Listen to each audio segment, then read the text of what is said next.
Il n'y a pas de norme du désir sexuel pour l'être humain. C'est même un mystère de savoir comment il se fait que l'espèce humaine a pu se perpétuer.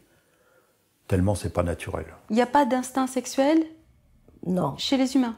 C'est ce qui nous différencie des animaux. Ce que Lacan a avancé, c'est que pour les êtres qui sont les êtres assujettis au langage, il n'y a pas de rapport sexuel. Le refoulement, c'est quelque chose qui est tout à fait important parce que la sexualité humaine, elle est de l'ordre de l'excès. On ne pourrait pas se laisser envahir par les pulsions sexuelles. Et le moi, si vous voulez, est obligé de se défendre de ces pulsions sexuelles. Et il y a une répression du sexuel qui est une répression de ce que l'on peut appeler la barbarie du sexuel, hein, la sauvagerie du sexuel. Enfin, tout ce qui fait que le sexuel, pour Freud, les pulsions sexuelles sont quand même des pulsions qui sont de l'ordre du cannibalisme, de l'inceste, du meurtre. Disons, à l'horizon de la jouissance humaine, de ce qui fait jouir un être humain depuis la naissance, il y a une part de cette jouissance qui est fondamentalement nocive et qui cherche à se satisfaire. Un bon refoulement, c'est nécessaire. Je me suis aperçue que énormément de jeunes femmes qui n'arrivaient pas à se trouver un conjoint stable étaient phalliquement lourdes. Alors, la première lourdeur d'une femme, c'est d'être complètement autonome financièrement, de n'avoir besoin en rien d'un homme. Donc, déjà, sur le plan portefeuille et sa carrière d'homme, il n'a aucun poids phallique. Donc ça veut dire que gagner de l'argent, avoir une carrière, c'est être phallique. Ah, ça c'est phallique, oui. C'est même la définition de la phallicité. Plus la femme sera soumise, plus l'homme sera fort, plus l'homme sera viril. Une femme ne peut pas être femme et mener une carrière et gagner de l'argent. Automatiquement, il y a un hiatus entre les deux. En tout cas, elle devient une femme à phallicité lourde, pesante. Si elle est belle, c'est pire.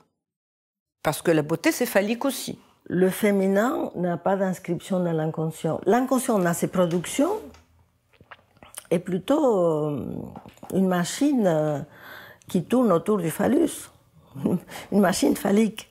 D'une certaine façon, le phallus représente l'acte sexuel dans sa réalisation potentielle. À savoir, pour qu'il y ait acte sexuel, il faut une érection, donc un pénis dressé. On ne représente pas le sexe féminin, puisque de toute façon, il n'est pas visible. Mais la vulve, c'est pas quelque chose d'invisible, hein? C'est pas quelque chose d'invisible, mais c'est pas quelque chose qui, en même temps, est proéminent, comme le sexe masculin. C'est d'abord ce que l'on voit, que l'on désire, hein, et ce que l'on ne voit pas n'est pas vécu comme quelque chose de désirable. Quand l'enfant découvre le sexe de sa mère, il voit un trou. Parce que le sexe féminin est le seul sexe qui n'a pas de signifiant pour le désigner. Quand vous désignez les lèvres, le vagin, ce n'est pas le sexe. Le sexe, c'est un trou, c'est un vide. Donc c'est le seul organe, je vais dire, qui n'a pas de signifiant propre. Il y a le tour, comme le pot, excusez-moi la métaphore, le pot entoure un vide. Mais la vulve, c'est insignifiant. C'est insignifiant, mais ce n'est pas le sexe. Hein. Le sexe, eh bien, c'est le vide.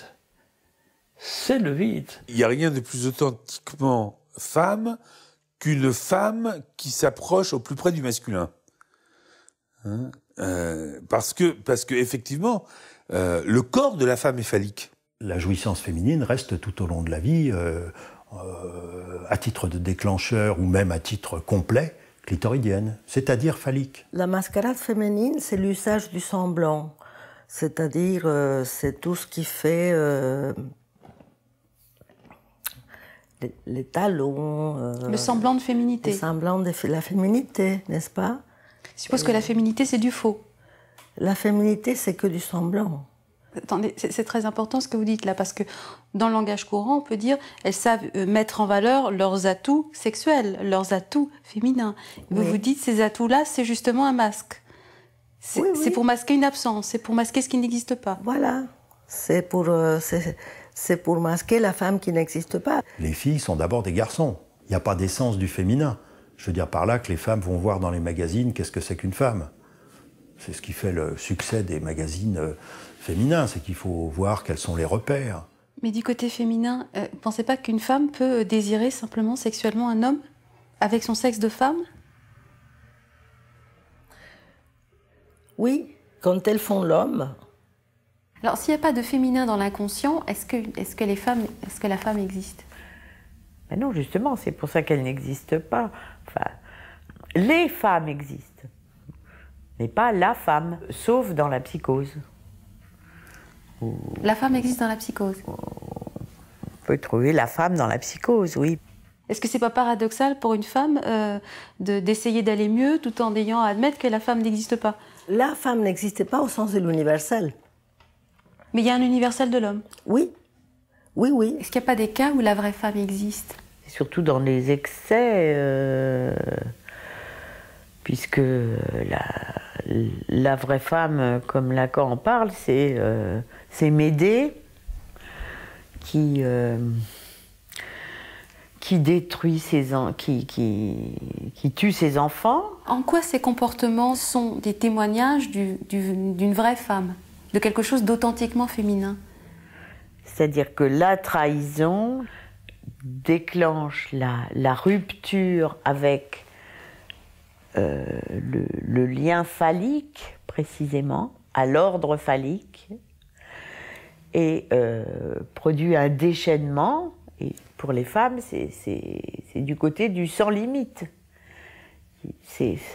Elles passent hors la loi. Hors la loi phallique?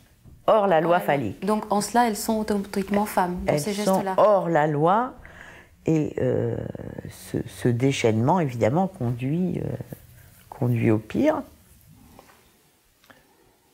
Donc la vraie femme, c'est pas recommandable. Le pédophile, lui, va essayer de montrer que la différence sexuelle, le manque, donc, n'existe pas. Et c'est ainsi qu'il va rechercher. Il va tomber amoureux. Dire ça, c'est quelque chose d'épouvantable, de dire mais la pédophilie, c'est aussi, il faut essayer d'entendre. Je sais que ça a quelque chose de choquant, hein, d'entendre qu'un pédophile est quelqu'un qui puisse être amoureux d'un enfant. Pourquoi est-ce que Lacan a dit que seule la perversion permet le rapport sexuel? La perversion, c'est écrit en deux mots. Perversion. C'est-à-dire que c'est une version fantasmatique de la jouissance du père. Le pédophile, lui, il veut être un bon père, c'est-à-dire un père non seulement qui aime l'enfant, qui fait preuve d'amour avec l'enfant, mais qui veut aussi que l'enfant puisse jouir. Il veut reconnaître le droit à la jouissance de l'enfant.